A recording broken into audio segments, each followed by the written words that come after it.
ये बात साल 2005 की है। दिल्ली और दिल्ली के आसपास के इलाकों में एक अफवाह फैलने लगी थी, जिसे सुनकर लोग घबरा उठे थे।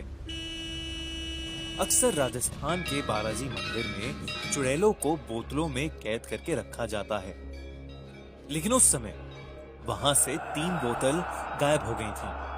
कहा जा रहा था कि उन बोतलों में कैद 3 चुड़ैलें आजाद हो गई थीं और दिल्ली आ पहुंची थीं।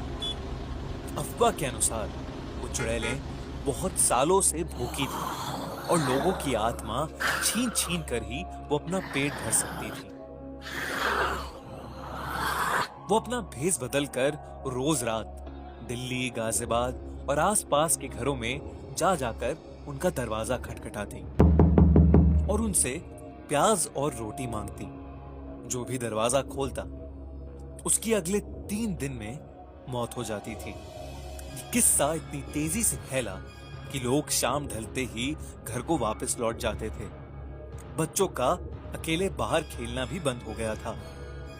इतना ही नहीं, पंडितों के कहने पर लोगों ने अपने घरों के गेट पर हल्दी और मेहंदी रंगे हाथों से अपने हाथ के छापे छोड़ना शुरू कर दिया। कहते थे कि इस प्रथा को करने के बाद वो तीनों चुड़ैलें तुम्हारे घर पर नहीं आएंगी।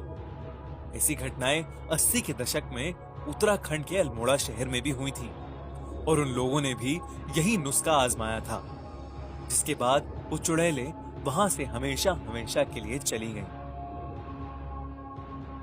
पर इस बार ये नुस्खा काम नहीं आया। दिल्ली में रह रही आहूजा फैमिली की उस रात जिंदगी बदल गई। मिस्टर और मिसेस आहूजा एक फंक्शन के लिए बाहर गए हुए थे और उनका 13 साल का बेटा विपिन घर में एकदम अकेला था।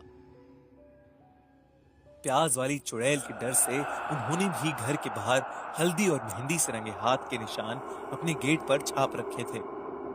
विपिन घर पर अकेला टीवी पर कुछ देख रहा था कि अचानक लाइट चली गई। उस समय दिल्ली में पावर कट काफी आम बात थी, लेकिन जब विपिन ने खिड़की से बाहर देखा तो बगल वाले घरों की लाइट जल रही थी। उसने ही देखा ही था कि उसे अपने गेट के खुलने की आवाज आई।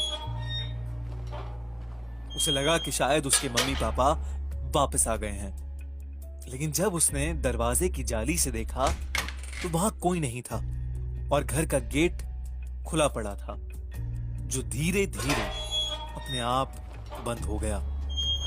ये देखते ही विपिन को बहुत घबराहट हो गई। उसने घर का अंदर वाला डबल डोर कसके से बंद कर लिया और लैंडलाइन से मम्मी पापा को फोन कर दिया। उसने उनसे कहा कि उसे कुछ ठीक सा नहीं लग रहा, लेकिन तभी फोन कट हो गया। हेलो हेलो पापा, हेलो।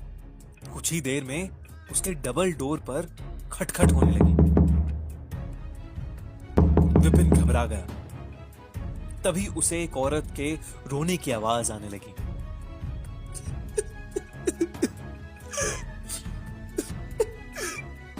मैंने सुबह से कुछ नहीं खाया है, मुझे कुछ खाने के लिए दे दो। विपिन डरता हुआ जाली के दरवाजे से उस औरत को देखने लगा। उसे एक बूढ़ी सी औरत दिखी जो वाकई में गरीब और भूखी लग रही थी। विपिन को उस पर दया आ गई। वो भूल गया कि रोटी और प्याज मांगने वाली वो चुड़ैल भेष बदल कर आती थी। विपिन ने किचन में जाकर देखा, लेकिन वहां खाने का ज्यादा सामान नहीं पड़ा था। बस एक रोटी और थोड़े से आलू थे। वो लेकर उसने दरवाजा खोला और वो रोटी और आलू उस बूढ़ी अम्मा को दे दिए, लेकिन उस बूढ़ी अम्मा ने आलू नीचे फेंक दिए और उससे प्याज मांगने लगी। मुझसे आलू नहीं खाए जाते, ऐसा करो मुझे प्याज ही दे दो। जैसे ही उसने प्याज मांगी, विपिन समझ गया कि वही प्याज मांगने वाली चुड़ैल है। वो घबराते हुए प्याज लेने अंदर की तरफ गया, लेकिन उस बूढ़ी औरत ने उसका हाथ पकड़ लिया और कहा, मैं भी चलती हूँ तुम्हारे साथ, खुद ही ले लेती हूँ प्याज। ये कहते कहते मानो उसका हुलिया ही बदल गया और उस बुढ़िया ने चुड़ैल का भयानक रूप ले लिया और वो जोर जोर से हंसने लगी।